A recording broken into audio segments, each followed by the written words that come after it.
যে স্বাধীনতা অর্জন করা যত কঠিন, স্বাধীনতা রক্ষা করা তার চেয়ে বড় কঠিন। সুতরাং স্বাধীনতা অর্জন করার যতটুকু দায়িত্ব, স্বাধীনতা রক্ষা করা তার চেয়ে বড় দায়িত্ব। আরেকটা কথা আমাদেরকে মনে রাখতে হবে যে জুলুমের পরিণাম কখনো ভালো হয় না। জুলুম এমন একটি বিষয়, অত্যাচার, অন্যায়, অবিচার, এটা এমন একটা অপরাধ। এই অপরাধ যখন কেউ করে, কেউ যখন অন্যের উপর জুলুম করে, পেশি শক্তির বলে, ক্ষমতার বলে, নিজের শক্তির বলে দুর্বলের উপর সে অত্যাচার চালায়, তখন সে মূলত শুধুমাত্র দুর্বলকেই তার প্রতিপক্ষ বানায় না, বরং জুলুমের মাধ্যমে সে দুর্বলের রব আল্লাহকে তার প্রতিপক্ষ বানিয়ে নেয়। আর যে নিজের প্রতিপক্ষ আল্লাহকে বানায় তার পরিণাম কোনোদিন ভালো হতে পারে না। ইতিহাসে তার অসংখ্য অগণিত দৃষ্টান্ত রয়েছে। সেই কাবিল থেকে শুরু করে ফেরাউন, নমরুদ, হামান, সাদ্দাদ, আবু জাহাল, আবু লাহাব, এরকম ইতিহাসের বাঁকে বাঁকে অনেক জালিম শাহীর জন্ম হয়েছে।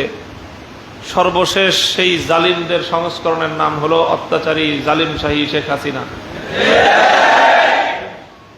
বাংলাদেশের হাজার বছরের ইতিহাসের সবচেয়ে বড় জালিম, বাংলাদেশের হাজার বছরের শ্রেষ্ঠ জালিম হলো শেখ হাসিনা। কথাটা আমার কারো কাছে একটু বাড়াবাড়ি বলে মনে হতে পারে, কিন্তু এটা ঐতিহাসিকভাবে সত্য। আলেম সমাজের উপর, দেশের সাধারণ নাগরিকদের উপর এইভাবে নির্বিচারে হত্যাযজ্ঞ চালানো বাংলাদেশের শত বৎসরের ইতিহাসে নাই।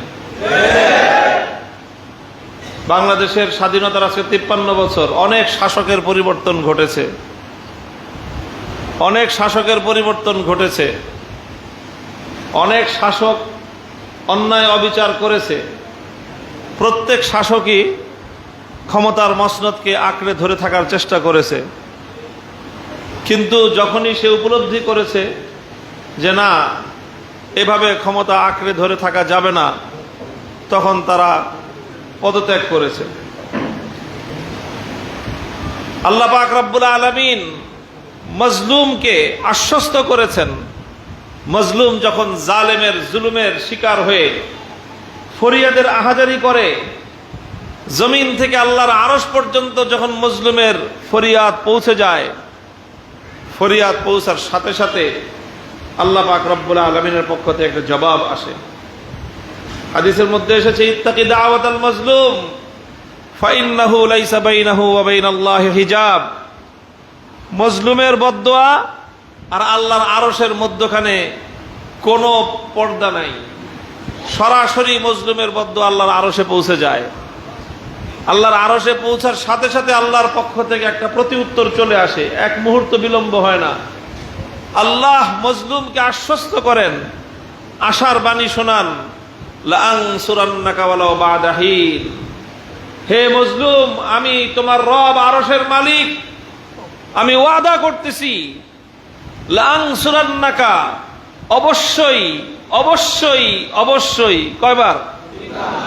3 বার আল্লাহ অবশ্যই বলে বলতেছেন, আমি তোমাকে সাহায্য করব, আমি তোমাকে সাহায্য করব জালেমের বিরুদ্ধে। হে মজলুম, আমি আল্লাহ তোমাকে সাহায্য করব, ওয়ালাউ বা'দা হিন।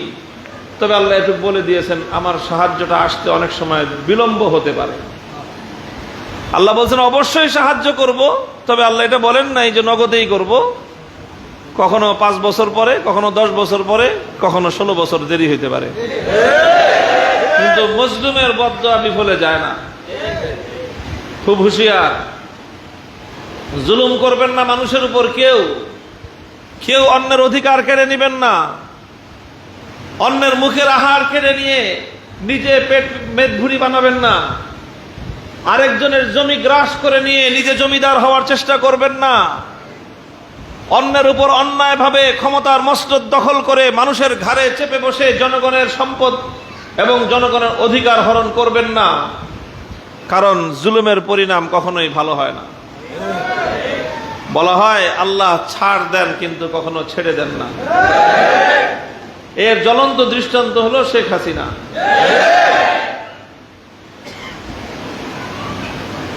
মানুষ শিক্ষা নেয় না, ইতিহাস থেকে শিক্ষা নেয় না। এই জন্য একটা কথা প্রবাদ প্রচলিত আছে, ইতিহাসের সবচেয়ে বড় শিক্ষা হলো ইতিহাস থেকে কেউ শিক্ষা নিতে চায় না। এটাই হলো বড় শিক্ষা।